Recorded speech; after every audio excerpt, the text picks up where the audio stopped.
Seguimos seleccionando relatos de la recopilación El umbral de la noche de Stephen King y el quinto que nos ocupa, de los 9 seleccionados, se titula A veces vuelven. Sometimes they come back. Es algo más extenso que la media, ocupa 33 páginas y de hecho es el último de los seleccionados en publicarse en el formato revista antes de que Stephen King publicara su novela Carrie. Se publicó como los anteriores en la revista Cavalier en marzo de 1974.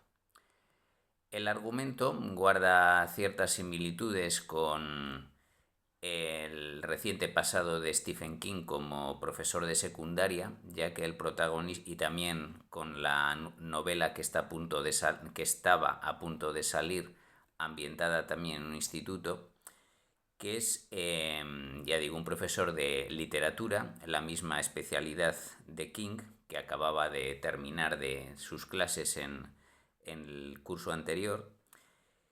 Y este profesor ha sufrido, igual que Carrie sufrirá un acoso escolar, también él ha sufrido el síndrome, en su caso, del profesor quemado. Es decir, la indisciplina que ya en los 70 se daba en las aulas le ha llegado a afectar, ha sufrido una agresión por parte de un alumno, lo cual le ha provocado una crisis nerviosa y que haya tardado un tiempo en volver a la enseñanza.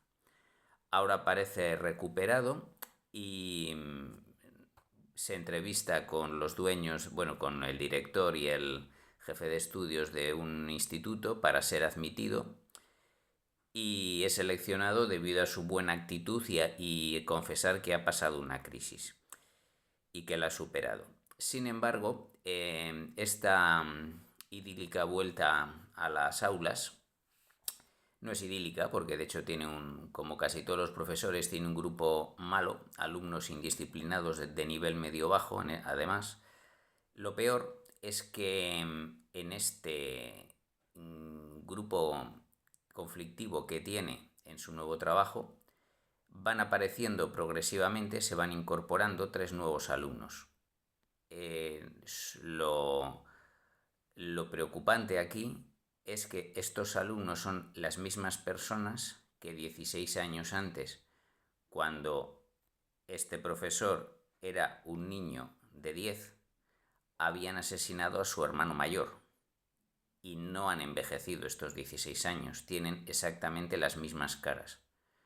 Es un planteamiento de lo más inquietante y lo dejaré ahí para ver, por si alguien no ha leído el relato y quiere saber cómo termina.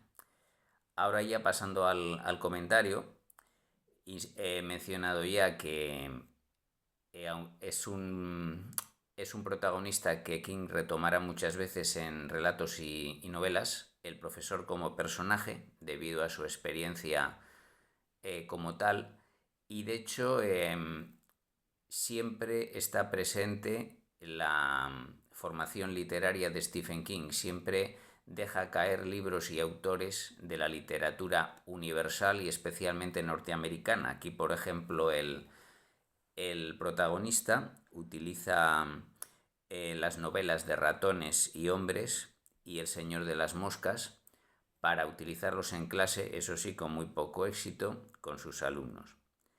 También hay cierta referencia al pasado infantil de Stephen King, porque el asesinato de su hermano 16 años antes ocurre en la localidad de Stratford, en Connecticut, aunque no se dice en qué lugar están ahora, es decir, el instituto donde sucede ahora el argumento no se indica en qué ciudad o estado se encuentra, pero lo cierto es que Stephen King vivió en Stratford, Connecticut, durante un tiempo en su infancia y tenía, bueno, y sigue teniendo, porque a diferencia del protagonista del relato, afortunadamente su hermano mayor, que se llama igual que el del protagonista David, no fue asesinado. Este es un poco lo mejor del relato, es decir, lo que he comentado hasta ahora, cómo se resume con bastante realismo para la época lo que es el ambiente en las aulas. Como es algo, es decir, es todo una novedad en el género, la reaparición de fantasmas del pasado como si fueran personas de verdad a los que todos ven, es decir, no, los alumnos aparecen como alumnos auténticos con un expediente, pero son las mismas personas físicamente que los asesinos de 16 años atrás. Naturalmente, al principio el protagonista intenta buscar una explicación, se pone en contacto con la policía de su pueblo, etcétera, pero de hecho aquí entramos en lo negativo del relato, que es muy típico de novelas, relatos y películas de terror. Una vez bien planteada la historia inquietante, el final es algo decepcionante, es decir, es difícil cerrarlas adecuadamente. El final, la famosa invocación de los demonios, la explicación que se da a la reaparición de los espíritus, son insuficientes y desequilibran un poco el buen inicio y planteamiento y nudo de la obra. Pero bueno, teniendo en cuenta que es un relato de 33 páginas, no se puede pedir mucho más a esto. También quiero señalar un pequeño, en mi opinión, defecto que Stephen King tiene recurrentemente, que es que aparecen sueños en la obra. Es decir, lógicamente, debido al trauma que sufre cuando su hermano es asesinado y ver a estos alumnos extraños, el profesor vuelve a tener sueños con la muerte de su hermano. En una película funciona bastante bien este recurso porque estás viendo una escena que no sabes que crees que es auténtica y resulta que era un sueño cuando el protagonista se despierta, pero en literatura empiezan diciendo está teniendo un sueño, con lo cual el lector desconecta. Dice, bien, puede estar, el sueño te permite utilizar recursos que son más creíbles dentro del contexto de la obra, pero sabes que eso no es verdad, que lo estás simplemente soñando, y a veces estos sueños, en el caso de King, se alargan mucho. Por lo tanto, es como aquellas subtramas que mencionaba en el relato Soy la puerta.